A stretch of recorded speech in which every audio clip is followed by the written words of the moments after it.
Well, hey guys, today what I want to do is encourage you to find a place to pray. A place to pray, a place where you could meet with God and be with Him in prayer is just so important for us as Christians.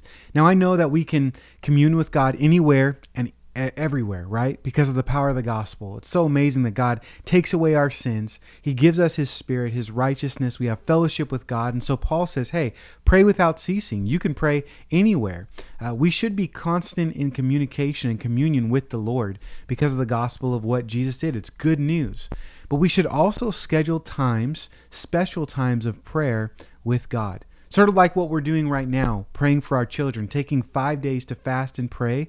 And we're in the middle of that as a church, taking a specific time to just pray for certain needs. It's so important to be specific, to have focus, and not just in the calendar, but also with a physical space. What if I told you that God uses spaces to actually talk to us, to meet with us? And what if having a special, specific place can actually help your prayer life and you talk and meet with God? For me, I've experienced this, having a special place of prayer. I have a few certain spots in my house, hopefully like some of you guys do, where I just pray, I study, I drink my coffee, I spend time with God. I have a certain chair or chairs. I meet in my office right here. But I usually with my prayer time, I meet in the early morning with some coffee in a certain chair and just spend time with God.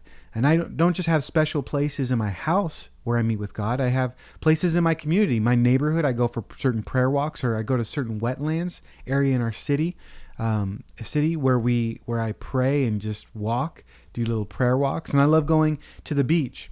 Usually dropping the kids off of school and then heading down to the beach in a certain spot. I just have a special place where I just am inspired by creation and just be able to talk to God and pray things out. In fact, God gave me a very special place, not even only in our home, my community, but also in this country, in Connecticut.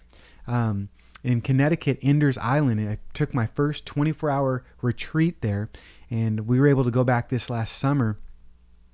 I took my first 24-hour retreat during the sabbatical 2 years ago, but this last year I was able to go back there with the family on vacation and went out there to that spot a couple of times, and it was just so amazingly special for me. Once again, it was awesome.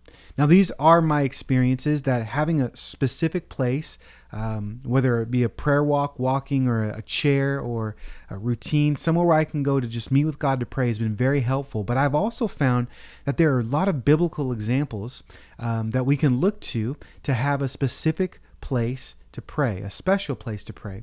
One of these examples in Acts chapter 10, verse 9, where Peter prays and has this vision and hearing from the Lord.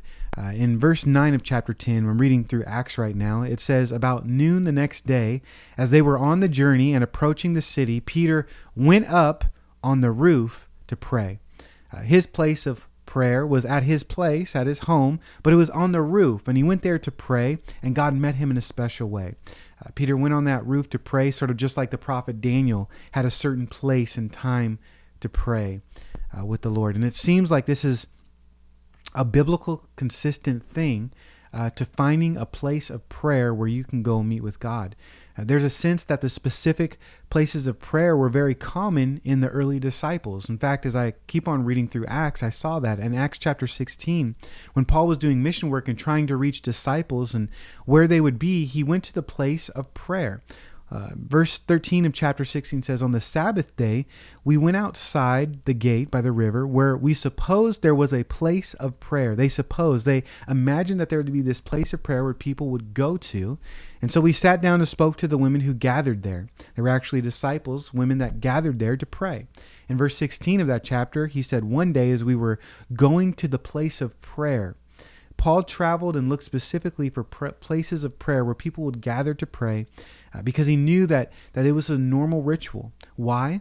Because Jesus even had a place of prayer, a special place where he would go and talk to God and meet with God. Luke tells us that Jesus prayed often, but one of those places where he prayed often, you may know it, it's the Mount of Olives, where he had this great Sermon on the Mount. In fact, Luke 6:12 through 13 says, It was there where he prayed for discernment before choosing his disciples. We have their longest recorded of Jesus on this Mount of Olives. In John 17, he actually had his longest prayer recorded there. And in Matthew chapter 24, verse 3, he taught his disciples there. We know he not only taught the disciples, but he had the Sermon on the Mount and this place where he actually went to meet with God, to teach other people, to make disciples. In fact, right before he went to the cross, he went to the Mount of Olives 3 times that week before the crucifixion.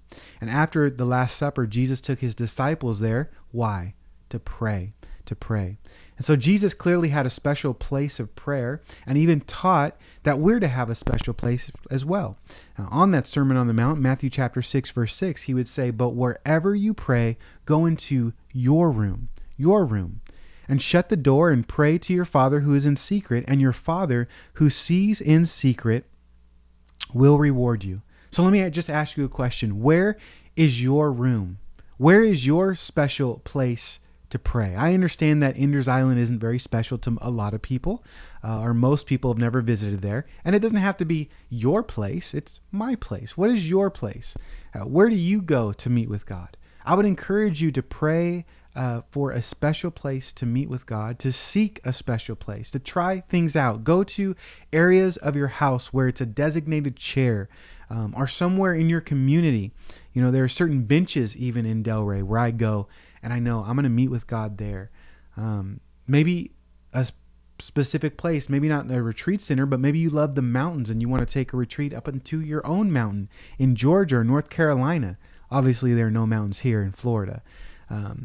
But we see this not only in the New Testament through the disciples, but the Old Testament as well. As we're studying through Exodus, we're going to see that Moses will have a special place with God on Mount Sinai, right? God would tell Moses and meet him in a special way, giving him the law and these type of things at this mountain. And he would even glow from meeting with the Lord in that place. We see other people, men of God in the Old Testament, like the prophet Jeremiah. God would tell him, "Hey, I want to take you to a certain place, right from where you're at, to a certain place to go check out this pottery, and I want to teach you a lesson. Do that." Jeremiah 18. Sometimes we need God to get us out of our own routine and a different routine of just a physical place to pray. You know, it's not only okay to have a special place to meet with God, I think it's actually good. It's good to do that. It's good to be in the house of the Lord where you could be inspired by other people's faith and give your time and attention to a physical location and go and pray with other people when we gather for a church service. Or it's good to have a nice quiet place, not where there's not many distractions and you're not interrupted very often. A special place maybe for you would be God's creation that inspires you, like the beach or sitting by next to a lake or just going on a prayer walk where you're active, maybe praying next to your bed. Like, where are those places where you can meet with God? And so as you consider asking God to give you a special place, let me give you just 3 simple benefits of having a place of prayer, of thinking about this concept. Where Peter went to the roof doesn't seem very special, but that was where he went to pray. As you ask God, where's your special place? Here's some benefits of having a place, physical place to pray. 1, well, if you have a place to pray, you know you're going there to pray, right? When you go there, you're going to pray. This is powerful. You're going there for a specific task and to meet with God. It helps you keep focused. You're not leaving it to chance, but you're actually planning it out when you have a prayer place, or a prayer closet, you may say. Another benefit is you actually have to set a specific time for a specific place, right? When you're there, you're praying. And now when you have a place to pray, you can schedule time and it can be a part of your regular routine. It could be a part of your regular routine and you could pray more often. Again, not leaving it to chance, but specifically planning strategically to meet with God. Number 3, I think you know you're going there to meet with God. When you go to your specific place, you're going to make an appointment with God, to talk with God. You're physically doing something. It's relational. Your relationship with God is emphasized because you're making time, you're scheduling it out, you're going there. It's sort of like you're meeting, like you would like meeting a friend at a coffee shop. You're going there to have fellowship, to connect, to spend time with them, to build your relationship. And so relationship stays the focus as you have a physical place, as you schedule physical time and you meet with God. And so those are just some benefits of maybe having a place of prayer. Again, it's not necessarily a legalistic thing, and you can pray right now. And I hope the prayer videos that we're sending out are important and they're good for you to do. But it's okay as a disciple of Jesus to want to meet with him. You know, with Laura, we have fellowship all the time. We talk all the time, but it's good to have date night. It's good to schedule trips away, to have vacations, to make things special in our relationship. And I think having a place of prayer could do that with you and the Lord. And so I just want to encourage you to pray through that. Think about a specific place where you can meet God and just talk to him, read his word, hear his voice, spend time in solace and silence and solitude. And so I hope this helped. I hope this inspired you. Hope that you're blessed by fasting and praying. As we're praying and fasting alongside of you this week, it's the middle of it. And I just sort of thought about my morning routine and how I get up and go to a certain spot, and thought I'd share those thoughts with you sort of as just a devotional for our live devotional week message this week. And just as we're praying for children and thinking about that prayer, man, what a blessing it is to be able to have spaces where we can go and pray and talk with God. So keep up this important work as you pray for the children of our church, as you ask God to bring people into our lives that we can minister and care for as a church. Know that he's hearing your voices, your prayers, and he delights in them. And so just keep up that good work, and not only lifting up the children's me, but your needs and other needs. We can always take time to pray, and we can always make a space for prayer.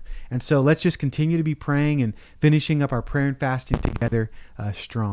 So God bless you guys, and we'll talk to you in the next video.